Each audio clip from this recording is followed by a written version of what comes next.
విదేశాలకు భారీ మొత్తంలో అక్రమంగా డ్రగ్స్ రవాణా చేస్తున్న అంతర్జాతీయ ముఠాను నార్కోటిక్స్ కంట్రోల్ బ్యూరో విజయవంతంగా ఛేదించింది. ఉగ్రవాద ముఠాలు విరివిగా ఉపయోగించే క్యాప్టన్ అనే జిహాదీ డ్రగ్స్ ను ఎన్సీబీ తొలిసారి స్వాధీనం చేసుకుంది. విదేశీ డ్రగ్స్ నిరోధక సంస్థ ఇచ్చిన సమాచారంతో అధికారులు ఢిల్లీలోని నేప్ సరాయ్లో ఓ ఇంటిపై దాడులు నిర్వహించారు. 31.5 కిలోల క్యాప్టగాన్ డ్రగ్స్ ను స్వాధీనం చేసుకున్నారు. ఆ ఇల్లు ఓ విదేశీయుడి పేరుపై ఉన్నట్లు గుర్తించిన అధికారులు అతడిని అరెస్ట్ చేశారు. నిందితుడు ఇచ్చిన సమాచారంతో గుజరాత్ ముంద్రా పోర్టులో ఎన్సీబీ అధికారులు తనిఖీలు చేపట్టారు.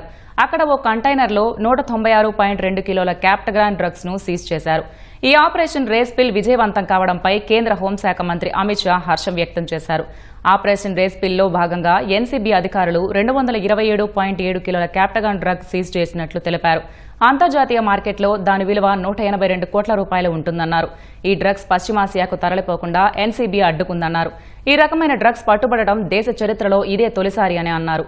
ఈ సందర్భంగా ఎన్సీబీ అధికారులను అమిత్ షా అభినందించారు.